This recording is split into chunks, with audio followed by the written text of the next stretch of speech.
अस्सलाम वालेकुम प्यारे बच्चों। आज की कहानी एक यतीम बच्चे अली की है, जिसके वालिदैन का इंतकाल हो चुका था और उसको पालने की जिम्मेदारी उसके दूर के चचा चच्ची पे आ गई थी। शुरू में तो उनका सुलूक बहुत अच्छा था। जब सबका आना जाना लगा हुआ था, वो बहुत अच्छी तरह अली के साथ पेश आने लगे। चचा तो नित नई तरकीबें सोच रहे थे कि किस तरह उसका माल अपने कब्जे में करके उससे जान छुड़ाएं। अब तो बेगम ने भी गुस्सा करना और चिड़चिड़ापन शुरू कर दिया था कि मुझे इस बच्चे को नहीं संभालना।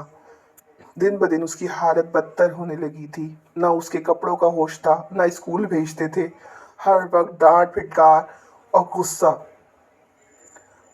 बच्चा बहुत परेशान हो गया, सिर्फ अपनी माँ को याद करता, उसके प्यार को याद करता। एक दिन दोनों मियाँ बीवी ने प्रोग्राम बनाया कि बच्चे को कहीं छोड़ आते हैं। इधर अली को हर वक्त अपनी माँ का प्यार याद आता। वो किस तरह से उसे अपने साथ रखती थी, उसका ख्याल रखती थी। वो रो रो के अल्लाह से फरियाद करता कि अल्लाह तूने मेरे माँ बाप को क्यों अपने पास बुला लिया। बस फिर क्या था, अल्लाह ने सुन ली। एक दिन चचा चच्ची कहीं जा रहे थे कि उनका एक्सीडेंट हो गया। बुरी तरह से उनको चोटें आईं। वो बहुत तकलीफ में आ गए। तब जाके उन्हें अली का कुछ एहसास हुआ। वो अपने सलूक पर बहुत शर्मिंदा हुए। प्यारे बच्चों, आपको पता है यतीम का ख्याल रखना कितना ज़रूरी है। अल्लाह ताला का कितना एहसान होता है उन लोगों पर जो एक यतीम की किफ़ालत करते हैं, उसको अच्छी तरीके से परवरिश करते हैं।